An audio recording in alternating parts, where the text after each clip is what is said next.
તો કંઈક આવી જ ઘટના અમદાવાદમાં પણ બની છે। શાળાઓને ફરીથી એકવાર બોમ્બથી ઉડાવી દેવાની ધમકી મળી છે। ખાલિસ્તાનના નામે શાળાઓને ધમકી આપવામાં આવી। ગુજરાત ખાલિસ્તાનમાં ફેરવાશે તેવો ધમકીમાં ઉલ્લેખ કરવામાં આવ્યો। બપોરે 1:11 શાળાઓમાં બોમ્બ વિસ્ફોટની ધમકી આપવામાં આવી છે। તો કાર અને શાળાની બસોમાં બોમ્બ વિસ્ફોટની ધમકીમાં ઉલ્લેખ કરવામાં આવ્યો છે। વડાપ્રધાન મોદી અને અમિત શાહ પર નિશાન હોવાનો ધમકીમાં દાવો કરાયો છે। પંજાબી ભાષામાં લખાયેલો ધમકીભર્યો ઈમેલ આવતા ખળભળાટ મચી ગયો છે। સેટેલાઇટની A1 સ્કૂલ મકરબાની DAV સ્કૂલને ધમકી મળી છે। ડ્રાઇવિંગ રોડ પર આવેલ એશિયા સ્કૂલને પણ ધમકી મળી છે। પોલીસ અને બોમ્બ સ્ક્વોડ ધમકી અંગે કામે લાગ્યું છે।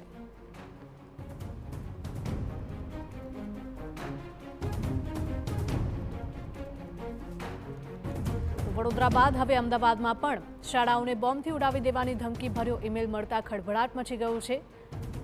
ખાલિસ્તાનના નામે શાળાઓને ધમકી આપવામાં આવી।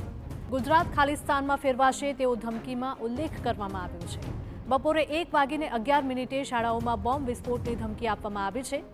કાર અને શાળાની બસોમાં બોમ્બ વિસ્ફોટનો ધમકીમાં ઉલ્લેખ કરવામાં આવ્યો છે, જેથી કરીને સ્કૂલ બસ જેટલી પણ છે તેમાં પણ ચેકિંગ કરવામાં આવી રહ્યું છે।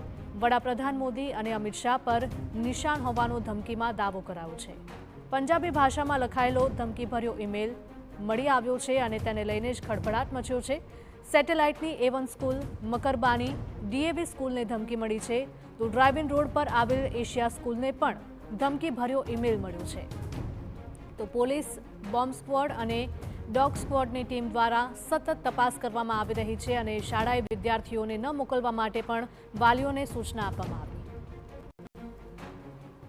એક વખત બોમ્બથી ઉડાવી દેવાની સ્કૂલોમાં ધમકી છે તે મળી છે। આ ફેરી અમદાવાદ અને બરોડાની અલગ અલગ 4 એમ 8 જેટલી સ્કૂલોને બોમ્બથી ઉડાવવાની ધમકી છે તે મળી છે। આ દ્રશ્યો જોઈ શકાય છે કે હાલ આ ધમકી મળતાની સાથે જ સ્કૂલ દ્વારા પણ તમામ જે વાલીઓ આવે છે તેમને તેમના બાળકો છે તેમને સોંપી રહ્યા છે। હાલ આ અમદાવાદ શહેરની જે વસ્ત્રાપુરમાં આવેલી એશિયા સ્કૂલ છે કે જ્યાં આગળ આ જે ધમકી મળતાની સાથે જ અહીં BDDS અને ડોગ સ્ક્વોડ સહિત જે તપાસ જે છે તે કરવામાં આવી। કોઈ પણ શંકાસ્પદ વસ્તુઓ છે તે નથી મળી આવી, પરંતુ ડરાવવા માટે અવારનવાર આ જ રીતના જે ધમકીભર્યા જે મેલ છે કે જે સ્કૂલોમાં કરવામાં આવે છે। આ ફેરી અમદાવાદની 4 જેટલી સ્કૂલો છે કે જેમાં મકરબામાં આવેલી DAV ઇન્ટરનેશનલ સ્કૂલ, વસ્ત્રાપુરની એશિયા સ્કૂલ, સેટેલાઇટમાં આવેલી A1 સ્કૂલ અને કૃષ્ણનગરની અંકુર ઇન્ટરનેશનલ સ્કૂલમાં ઈમેલ દ્વારા બોમ્બથી ઉડાવી દેવાની ધમકી છે તે મળી છે અને તેના આધારે જ તપાસ કરતા કોઈ પણ એવી શંકાસ્પદ વસ્તુઓ છે તે નથી મળી આવી, પરંતુ મેલમાં ઉલ્લેખ કરવામાં આવ્યો છે કે ગુજરાત ખાલિસ્તાન બનશે અને હિન્દુસ્તાનના ટુકડા થશે, આવી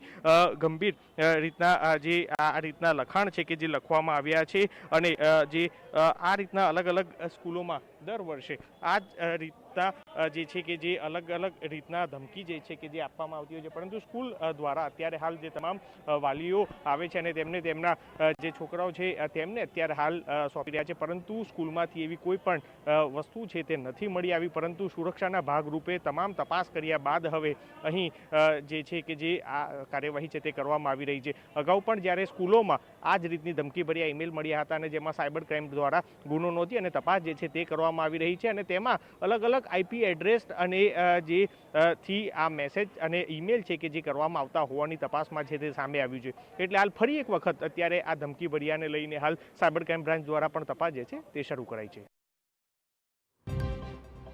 તો સ્કૂલોમાં ધમકી મળવા અંગે તપાસ કરવામાં આવી રહી છે કે આખરે આ ધમકીભર્યો ઈમેલ કોણે કર્યો છે અને તેનું લોકેશન ટ્રેસ કરવાનો પણ પ્રયત્ન કરવામાં આવી રહ્યો છે।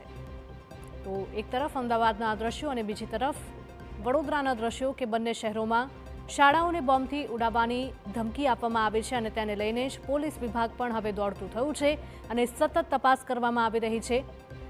ઈમેલમાં સ્પષ્ટપણે ઉલ્લેખ કરવામાં આવ્યો છે કે કારમાં અને સ્કૂલ બસમાં બોમ્બ મૂક્યો છે અને બપોરે 1:11 વિસ્ફોટ કરવામાં આવશે અને તેને લઈને જ પોલીસ દ્વારા સઘન ચેકિંગ કરવામાં આવી રહ્યું છે। તો સાથે સાથે જ વાલીઓમાં પણ દોડધામ મચી ગઈ હતી।